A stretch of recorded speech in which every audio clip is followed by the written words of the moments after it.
Good evening दोस्तों, मैं धीरज एक बार फिर से आप सबका धीरज पांडे मैथमेटिक्स के इस ऑनलाइन प्लेटफॉर्म पर बहुत बहुत स्वागत करता हूं। प्रिय विद्यार्थियों, आज प्रक्षेप गति की ये दूसरी क्लास है। पहली क्लास में हम लोगों ने पढ़ा था उड्डयन काल क्या है और दूसरा हमने पढ़ा था परास क्या है। आज उसी टॉपिक को हम लोग आगे बढ़ाते हैं। देखो, हमने बताया था कि ये जिस पॉइंट से हम किसी ऑब्जेक्ट को फेंकते हैं उस पॉइंट को हम लोग बोलते हैं प्रोजेक्टाइल पॉइंट, और प्रोजेक्टाइल पॉइंट से जितने वेग से फेंकते हैं ये होता है प्रोजेक्टाइल वेलोसिटी अर्थात प्रक्षेपण वेग। और हम क्षैतिज से और जब किसी पिंडों को फेंकते हैं तो उनके बीच कुछ न कुछ कोण होता है, उनकी कुछ न कुछ डायरेक्शन होती है। उन डायरेक्शन को मेरे प्यारे भाई बोला जाता है प्रोजेक्टाइल एंगल। अब हम जानते हैं कि जिनके साथ थीटा जुड़ा होता है, ये डिराइव्ड फॉर्म होता है, इसे हम डेरिवेशन करके चीज़ों को बताते हैं। लेकिन अभी इतना समझें कि यू कॉस थीटा क्या है, क्षैतिज घटक है अर्थात क्षैतिज वेग है, और यू साइन थीटा क्या है, ऊर्ध्व वेग है, यानी जिस वेग से किसी पिंडों को फेंका जा रहा है। तो हमने कहा था कि उड्डयन काल जब हम लोगों ने निकाला था तो t बराबर 2u साइन थीटा अपान जी आया था, जिसमें थीटा क्या है, थीटा इज प्रोजेक्टाइल एंगल, जी क्या है, ग्रेविटी एक्सरिलेशन है, u क्या है, initial velocity it means projectile velocity, and t क्या है, फ्लाइट टाइम ऑफ प्रोजेक्टाइल यानी उड्डयन काल है। किसका उड्डयन काल है, प्रक्षेप का उड्डयन काल है। तो हम लोगों ने यहां तक डिस्कशन किया था। आज मेरे प्यारे भाइयों हम जहां डिस्कस करेंगे जिस पॉइंट पर, वो है प्रक्षेप का परास। हालांकि प्रक्षेप का परास हमने कल भी बताया था आपको, बट वीडियो में थोड़ा सा ब्राइटनेस होने के कारण वो आपको स्पष्ट दिखाई नहीं दिया, जिसके लिए मैं इसे एक बार फिर से रिकॉल कर दे रहा हूं। तो दूरी बराबर क्या है, दूरी, आप देखो मुझे परास क्या होता है। जैसे आप समझते हैं कि जैसे हम कोई गेंद, बॉलर अपने हाथ से गेंद बैट्समैन के लिए फेंकता है तो गेंद एक वलय का रूप लेके बैट्समैन के पास जाती है। तो वलय का रूप लेके जाती है तो एक चीज बताइए, जो पिच है यानी between bowler and between batsman के बीच का जो डिस्टेंस है वही आपका रेंज है। तो हमने कहा बिंदु O से कोई ऑब्जेक्ट फेंका गया और इस बिंदु M पर आना है इसको। अगर इसे हम फेंकेंगे तो ये एक वलय आकार का स्लोप बनाएगा, और O से M तक की जो दूरी होगी इट मीन्स रेंज। तो हम जानते हैं distance will be equal to speed and time. Distance यहाँ पे हमने माना r इट मीन्स रेंज। अब चाल क्या है, तो मेरे प्यारे भाइयों चाल इस दिशा में, इस पिंड की चाल है u cos थीटा। तो हम चाल रखेंगे u cos थीटा रखेंगे। अब आपको पता टाइम क्या है, तो टाइम तो यही प्रक्षेप करते समय कोई पिंड का जो टाइम लगेगा वो उड्डयन काल होगा, तो यहाँ पे हमने रख दिया t। अब you know that put the value of t। t क्या है, तो t है आपका 2u sine theta upon g। अब अगर यहां से हम देखेंगे तो आप कहेंगे r बराबर u into cos theta. t की वैल्यू क्या है प्यारे भाइयों, 2u sine theta upon g। अब इसे अगर हल्का सा और सॉल्व करें तो r बराबर निकल के आएगा, ये देखो u का गुणा u में होगा, u स्क्वायर हो जाएगा। और देखो इसको हम लिख सकते हैं 2 sine theta into cos theta upon g। अगर इसे हम और हल करें तो r बराबर हो जाएगा u square 2 sine theta into cos theta. Trigonometry function में हम लोग पढ़ते हैं sine 2 theta equal to 2 sine theta into cos theta. तो put the value of 2 sine theta into cos theta, इसके स्थान पे हम प्यारे भाइयों लिख सकते हैं साइन 2 थीटा अपान जी। और यही आपका होता है रेंज, यही परास होता है। ये तो हुई परास की बात। यू क्या है, आपका प्रक्षेपण वेग है। 2 थीटा क्या है, तो कहेंगे थीटा यहां पर ही आपका प्रोजेक्टाइल एंगल है, और जी क्या है, गुरुत्वीय त्वरण है। अगर यहां तक बात आपके समझ में आई है तो अब हम आगे बताते हैं कि एक हमारे प्रश्न में आना चाहिए, दिमाग में एक बात आनी चाहिए कि किसी भी पिंड को हम किस वेग से फेंकें या कितने एंगल पर फेंकें कि वो पिंड ज्यादा दूरी तय करे। जैसे नीरज चोपड़ा फेंका होगा अगर अपना भाला, तो उसके भाले में कुछ खास बात रहेगी। क्यों खास बात क्या रही होगी, क्या नीरज चोपड़ा इस संसार का सबसे शक्तिशाली आदमी है, सबसे पावरफुल आदमी है, क्या खली से ज्यादा भी उसके पास शक्ति है, खली भाला क्यों नहीं फेंक पाया। तो नीरज चोपड़ा के अंदर कुछ साइंटिफिक रीजन होंगे, वैज्ञानिक तर्क शक्ति होगी। तो क्या ऐसा रहा होगा, तो उसको सिखाया गया होगा, ट्रेनिंग दिया गया होगा कि यार प्रक्षेपण तुम्हें, अच्छा परास उसका चेक करना है ना, परास कितना दूर तक उसको जाना है। तो अगर एक चीज बताइए, हमने कहा कि range will be directly proportional to angle of projectile and velocity of projectile. यानी किसी भी चीज का जो परास है वो वेग और कोण के पर निर्भर करता है। तो अगर मेरे प्यारे भाइयों हम साइन 2 थीटा का मान 1 रख दें, कितना रख दें, 1 रख दें। अगर 1 रख देंगे, देखिए ध्यान से, ट्रिग्नोमेट्रिक फंक्शन में साइन थीटा का सर्वाधिक मान 1 होता है, 1 से बड़ा मान साइन थीटा का कोई नहीं होता। साइन थीटा का ग्राफ इसलिए पहले शुरू में 90 तक बढ़ेगा, फिर 90 से फिर घटेगा, फिर बढ़ेगा, फिर घटेगा, यानी ये एक वेव्स के रूप में चलता है। तो हम अगर इसका मान 1 रखेंगे तो आप कहेंगे 1 रखने पर उस समय जो R होगा, इट मीन्स रेंज होगा, वो सर्वाधिक होगा। तो हम बोलेंगे कि अच्छा हम इसे क्या ऐसे नहीं लिख सकते, R मैक्स इट मीन्स क्या होगा, मैक्सिमम परास। तो मैक्सिमम परास तो हम ऐसे बोलेंगे U स्क्वायर विल बी, आप कहेंगे put the value of sine 2t, आप कहेंगे 1 अपान कितना रखेंगे G। तो हम ऐसे बोल सकते हैं R max is equal to U square upon G। इसका मतलब क्या है मेरे प्यारे भाइयों, अधिकतम परास का एक डिराइव्ड फॉर्म आ गया U स्क्वायर अपान G। अच्छा, थोड़ा सा इसके बारे में और डिटेल में अगर चेक करना चाहें तो हम जानते हैं कि साइन 2 थीटा की वैल्यू अभी हमने रखा 1, और साइन थीटा की वैल्यू 1 कब होती है, आप कहेंगे 90 डिग्री पर। तो हम कहेंगे अच्छा 90 डिग्री पर होती है, तो एक बार और चेक करते हैं। तो देखो साइन 2 थीटा बराबर 1, इसके स्थान पर कितना लिख सकते हैं, साइन 90 अंश। अब साइन से साइन यहाँ पे क्या होगा, कैंसिल होगा। 2 थीटा बराबर आप बोलेंगे 90 डिग्री, तो थीटा बराबर प्यारे भाइयों कितना हो जाएगा, 45 अंश।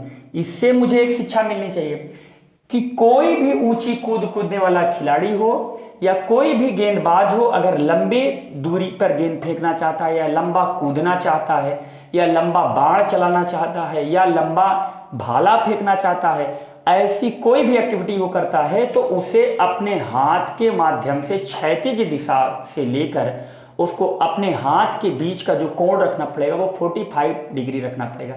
इसका मतलब क्या हुआ कि कोई भी आदमी 45 अंश पर अगर ये एक्टिविटी करेगा तो उस समय उसका रेंज सबसे मैक्सिमम होगा। तो हम आशा करते हैं कि आप मैक्सिमम रेंज को अच्छे तरीके से समझ गए होंगे। अगर मैक्सिमम रेंज समझ गए हैं तो अब हम थोड़ा सा हटा के एक चीज हम और डिस्कशन करते हैं कि इसकी ऊंचाई क्या होती है। देखो ऊंचाई क्या होती है,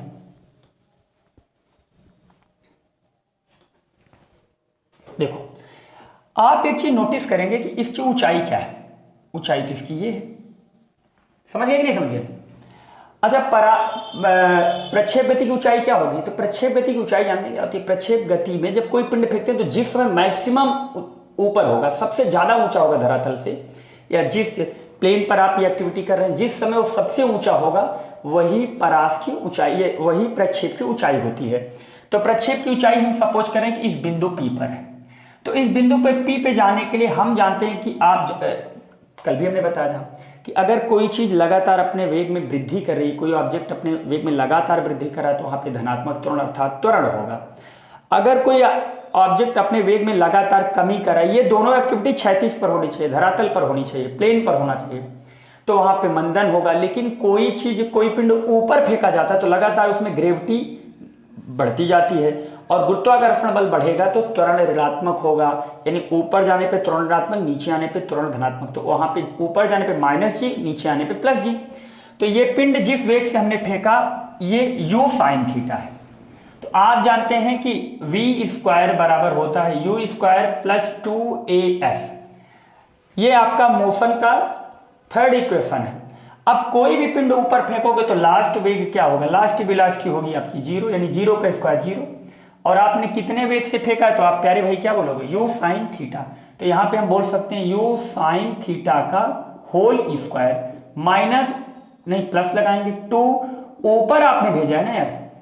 अगर आपने ऊपर भेजा है तो यहाँ पे a के स्थान पर आपको -g लिखना पड़ेगा। और आपको ये बताइए हाइट चाहिए ना, ये हाइट ही तो चाहिए। तो हाइट को हमने सपोज किया कि हाइट क्या है, h है। ये हाइट, यही हाइट है प्रक्षेप की ऊंचाई, तो हमने हाइट को मान लिया h। तो आप बोलेंगे यहां से 0 बराबर u square sine square theta minus 2gh। अब अगर इधर इसे लाएंगे तो आप क्या बोलोगे, आप बोलोगे 2gh बराबर u square sine square theta. तो एक चीज बताइए, यहां से h बराबर क्या निकल के आएगा, u square sine square theta अपान 2g। इससे मुझे एक शिक्षा मिलती है कि किसी भी प्रक्षेप गति कराते समय कोई भी पिंड की अधिकतम ऊंचाई प्रक्षेप के मार्ग पर u square sine square theta upon g, यानी ये प्रक्षेप गति करता हुआ कोई कण की ऊंचाई है, प्रक्षेप की ऊंचाई है h बराबर u square sine square theta बटे 2g। अब थोड़ा सा इसको हम और अच्छे से डिटेल में अगर समझने का प्रयास करें तो हम बोल सकते हैं कि साइन थीटा की मैक्सिमम वैल्यू कब होगी। अच्छा, ये मैक्सिमम वैल्यू शब्द कहाँ से आया, इसकी क्या आवश्यकता पड़ी, तो यहां से एक प्रश्न हमारे दिमाग में आता है कि कोई पिंड की अधिकतम ऊंचाई कब होगी। तो अधिकतम ऊंचाई के लिए भी अगर वेग मतलब maximum height will be always depend upon velocity and degree, यानी एंगल ऑफ प्रोजेक्टाइल, यानी कोण और वेलोसिटी दोनों चीजों पे ये निर्भर करेगा। अगर ये दोनों चीज पे निर्भर करेगा तो हम ऐसे बोल सकते हैं कि साइन स्क्वायर थीटा का मान कितना रखेंगे 1, तो आप यहां से निकालेंगे तो h बराबर हो जाएगा u स्क्वायर, h मैक्स लिखेंगे क्योंकि अधिकतम परास, h मैक्स अपान कितना हो जाएगा 2g। यानी इससे मुझे एक शिक्षा मिलनी चाहिए कि हम अगर बोलें साइन स्क्वायर थीटा बराबर 1 तो साइन थीटा बराबर भी 1 होगा, वर्गमूल लेंगे कोई परिवर्तन होगा नहीं, तो हम कहेंगे साइन थीटा बराबर हम बोल सकते हैं साइन 90 अंश और थीटा बराबर कितना हो जाएगा 90 अंश। इसका क्या मतलब हुआ, इसका मतलब यही हुआ कि हम अगर किसी ऑब्जेक्ट को 90 डिग्री पर फेंकेंगे ऊर्ध्व तो सर्वाधिक ऊंचाई पर जाएगा, अगर हम उसे जितना कोण कम करेंगे उतना ही वो क्या होगा, उसका प्रक्षेप की ऊंचाई उतनी ही कम होगी। अब इतनी बात आप समझ गए होंगे।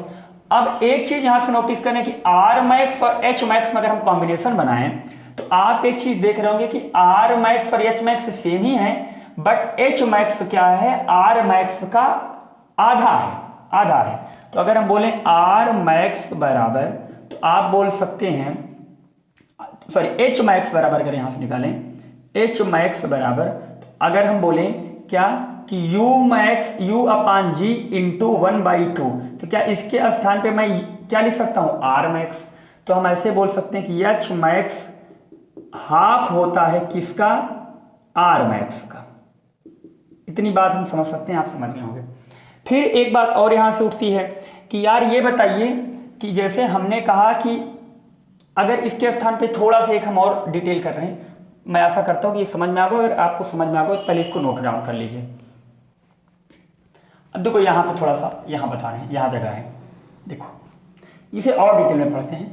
r बराबर यू स्क्वायर, अब आप पढ़े होंगे पूरक कोण। पूरक कोण एक ऐसा कोण होता है जहां पे दो कोणों का योगफल 90 अंश होता है।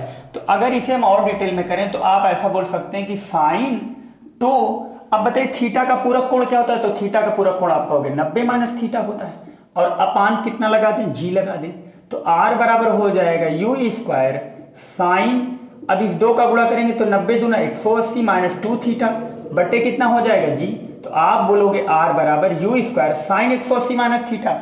आपको पढ़ाया गया होगा, ये होता है ऑल स्टूडेंट टी कॉफी, यानी फर्स्ट क्वाड्रेंट में सभी पॉजिटिव, सेकंड क्वाड्रेंट में sine cos positive, third quadrant में टैन कॉस पॉजिटिव, और कॉस क्वाड्रेंट में फोर्थ क्वाड्रेंट में कॉस और सेक पॉजिटिव। तो आप जानेंगे कि साइन 180 माइनस थीटा ये दूसरे क्वाड्रेंट में होगा, और साइन 180 माइनस थीटा क्या होता है, प्लस में होता है। तो आप बोलेंगे r बराबर यू स्क्वायर, फिर से वही आ जाएगा साइन 2 थीटा बटे जी। तो आप कहेंगे जब फिर से वही आना है तो आपने इसको किया ही क्यों, तो हम कहेंगे इससे मुझे एक शिक्षा मिलती है कि अगर किसी पिंड को, ध्यान से समझना, अगर किसी पिंड को हम जैसे ध्यान से समझना, ये होता है x एक्सिस, ये होता है y एक्सिस, अगर किसी पिंड को हम 15 अंश से फेंकेंगे तो यहां जाएगा, और 15 अंश का पूरक कोण क्या होता है, तो आप कहोगे 15 अंश में कितना जोड़े कि 90 हो जाए, तो आप कहोगे 15 अंश में 75 जोड़ दीजिए। तो 15 अंश पे फेंकने पे यह पिंड जितनी दूरी पे जाके गिरेगा वही 75 अंश पे फेंकने पे गिरेगा, बट फर्क सिर्फ इतना होगा कि इस बार ये ज्यादा ऊंचाई से जाके गिरेगा। आप कहेंगे 10 अंश पे अगर किसी पिंड को हम प्रक्षेप गति कराएंगे तो ये पिंड हो सकता है यहां गिरे, तो अगर 80 अंश पे कराएंगे तब पर भी ये पिंड थोड़ा ऊपर जाएगा लेकिन गिरेगा वही।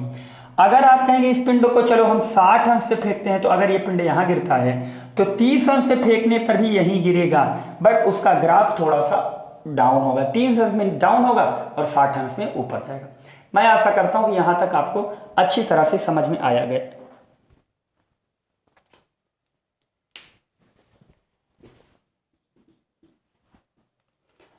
आप इसे नोट डाउन कर सकते हैं। अब इसके बाद हम थोड़ा सा एक न्यूमेरिकल है, उस न्यूमेरिकल को हम लोग थोड़ा सा सॉल्व करते हैं।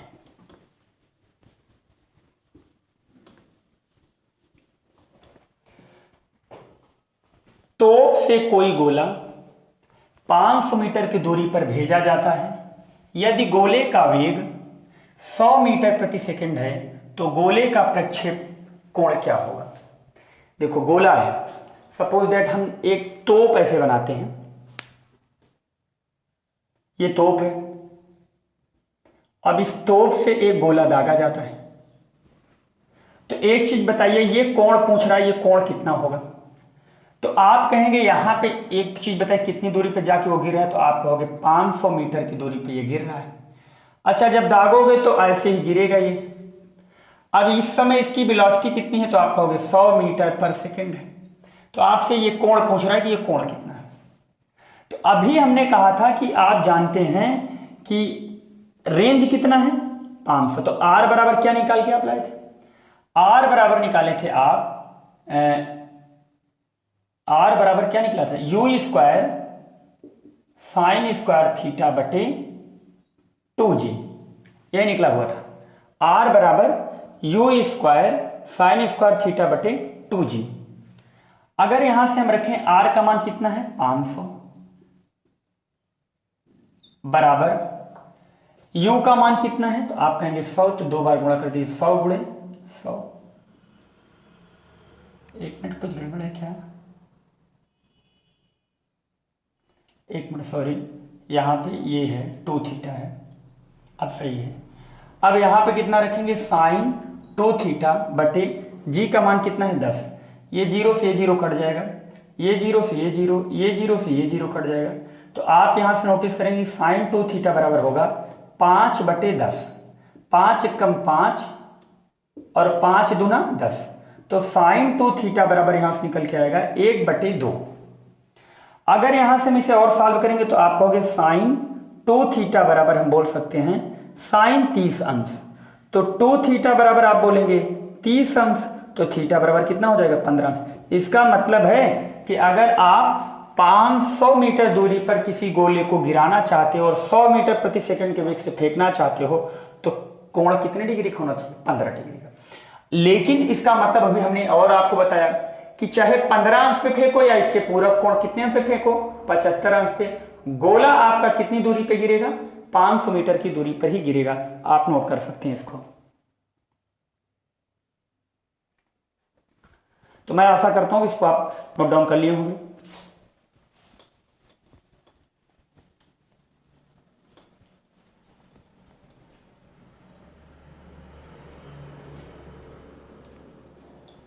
अब हम चलते हैं अगला पॉइंट।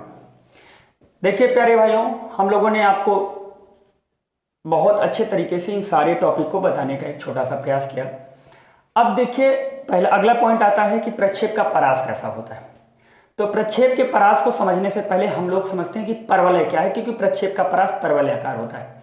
तो इस बात को समझने के लिए सबसे पहले मैं आपको ये बताना चाहता हूं कि एक बहुत बड़े गणितज्ञ थे यूक्लिड, जिन्होंने ये कहा था, उन्होंने एक प्रयोग किया था। तो यूक्लिड देखिए बेसिकली ये ज्योमेट्री के मैथमेटिशियन थे। तो इन्होंने एक डमरू जैसे आकार की वस्तु को भेदन किया, अर्थात काटा, इसका खंडन किया। डमरू जैसे आकार की वस्तुओं को जब इसने काटा तो इसको 4 प्रकार के अलग अलग चित्र दिखाई दिए, जिनमें से एक चित्र था परवलय, दूसरा चित्र था अति परवलय, अति परवलय, और तीसरा पॉइंट यहां से था वृत्त, और चौथा पॉइंट था दीर्घवृत्त, दीर्घवृत्त। और इन्हीं चारों टॉपिकों को मिला के इन्होंने एक अलग गणित का एक अभ्यास बना दिया, जिसे आप 11th क्लास में पढ़ते हैं शंकु परिच्छेद के नाम से। तो अब यूक्लिड एक गणितज्ञ थे जिन्होंने एक डमरू जैसी वस्तु को काटा, तो उसमें परवलय दिखाई पड़ा, उन्हें अति परवलय दिखाई पड़ा, वृत्त दिखाई पड़ा, दीर्घवृत्त दिखाई पड़ा, और इन चारों टॉपिक के माध्यम से इन्होंने एक शंकु परिच्छेद नाम के चैप्टर की रचना की। तो मैं आशा करता हूं कि ज़्यादा वीडियो लंबा ना हो, जिससे आप अच्छे से कवर कर सकें। नेक्स्ट टॉपिक कल ही प्रक्षेप गति का पार्ट 3 आपके पास पहुंचेगा और आप कमेंट के माध्यम से मुझे बताएं कि कौन सा टॉपिक आपको अगला पढ़ाएं। प्रक्षेप गति पूरा कंप्लीट पढ़ाएंगे और मैं आशा करता हूं कि आपको सेशन अच्छा लगा होगा। Okay, thank you.